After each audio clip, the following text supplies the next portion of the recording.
নজর রাখবো পরবর্তী সংবাদে।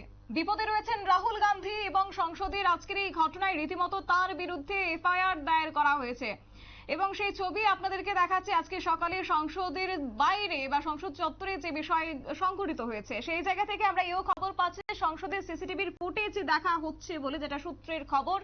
এবং এরই মধ্যে আহত দুই বিজেপি সাংসদের খোঁজ খবর নিয়েছেন প্রধানমন্ত্রী নরেন্দ্র মোদী। বিস্তারিত জানবো, আমাদের সঙ্গে রয়েছে প্রতিনিধি সুপ্রীতি মুখার্জি। সুপ্রীতি, কি জানতে পারছো?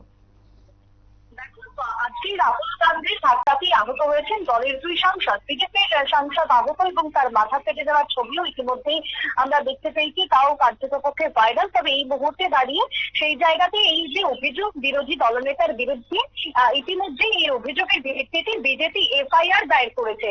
অনুরাগ ঠাকুর সহ 3 বিজেপি যে সাংসদ রয়েছেন তারা সংসদ মার্গ যে থানা রয়েছে সেখানেই রাহুল গান্ধীর বিরুদ্ধে তারা এফআইআর দায়ের করেছেন। এদিকে বিজেপির দুই আহত সাংসদ যাদের সাথে ইতিমধ্যেই ফোনে কথা বলেছেন প্রধানমন্ত্রী নরেন্দ্র মোদী, তাদের শারীরিক অবস্থার খোঁজ খবরও নিয়েছেন প্রধানমন্ত্রী।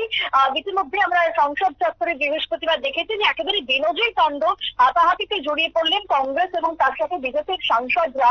এই যে আজকে দেখো কোন সাংসদের কথা আমরা এতক্ষণ ধরে বলছি তা একটু তোমাকে খোলসা করে দিই যে উড়িষ্যার যে বালাসোরের সাংসদ, বালাসোরের যে তোমার আসন, সেই আসনের সাংসদ হচ্ছেন এই প্রতাপ সারেঙ্গি। তার সাথে কার্যকরপক্ষে রাজনীতিন্দায় জড়িয়ে পড়েন বিরোধী দলনেতা। তারপরে শুরু হয়ে যায় তোমার হাতাহাতি, গুরুতর জখম হন অন্যদিকে উত্তরপ্রদেশের ফারুখাবাদের সাংসদ মুকেশ রাজপুত। বিজেপির যে অভিযোগ, এই যে দুই সাংসদ দুজনেই জখম হয়েছেন বিরোধী দলনেতা রাহুল গান্ধীর ধাক্কাতে। রাহুল গান্ধী নাকি ফারুখাবাদের সাংসদ মুকেশ রাজপুতকে প্রথমে ধাক্কা মারেন, তিনি পড়ে যান। সঙ্গে সঙ্গে প্রতাপ সারেঙ্গির উপর তিনি পড়ে যাওয়াতে প্রতাপ সারেঙ্গির মাথা ফেটে যায়। মুকেশও ইতিমধ্যে হাসপাতালে ভর্তি রয়েছেন। সংসদ বিষয়ক মন্ত্রী কিরেন রিজিজু তিনি জানাচ্ছেন কি না রাহুল গান্ধীর ধাক্কাতে দুই বিজেপি সাংসদ যখন কোন সাংসদ কিভাবে সংসদ চত্বরে এভাবে বল প্রয়োগ করতে পারে, এই নিয়ে বিজেপি কিন্তু এক প্রকার তোমার উত্তাল গোটা দেশ জুড়ে। যদিও রাজ্যে আমরা এই প্রতিক্রিয়া নেওয়ার চেষ্টা করেছিলাম, এখনো পর্যন্ত কেউ এই বিষয়ে খুব একটা মুখ খোলেননি। তবে বিজেপির এই যে সাংসদ আহত হওয়ার ঘটনায় গোটা রাজ্য বা তো বটেই, তার সাথে গোটা দেশ জুড়ে কিন্তু বাড়ছে ক্রমশই জল্পনা।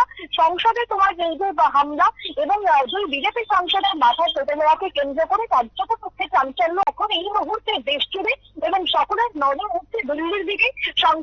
সংসদের দিকে নজর রয়েছে এই মুহূর্তে কেমন রয়েছেন তারা যদিও আইসিইউতে ভর্তি রয়েছেন, তাদের চিকিৎসা চলছে, খোঁজ খবর নিয়েছেন স্বয়ং প্রধানমন্ত্রী। সবকিছুকে কেন্দ্র করে রাহুল গান্ধীকে যে এবার আরো বেশ চাপ সামলাতে হবে বিজেপির থেকে, সেই ছবি বা সে কথাই কিন্তু বলছে রাজনৈতিক মহল এই ঘটনার পর অন্তত শতাব্দী। ধন্যবাদ সুপ্রীতি।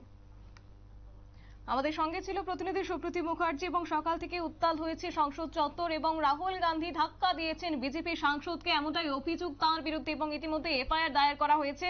অন্যদিকে বিজেপির বিরুদ্ধে প্রতাপ চন্দ্র সারানি তিনি অভিযোগ করেছেন এবং যেহেতু তার মাথা ফেটেছে এবং রীতিমতো তার বিরুদ্ধে এবার মামলা এফআইআর দায়ের করা হয়েছে বলে খবর রয়েছে। নিয়ে নিচ্ছে ছোট্ট একটি বিজ্ঞাপন, বিরতির সঙ্গে থাকুন।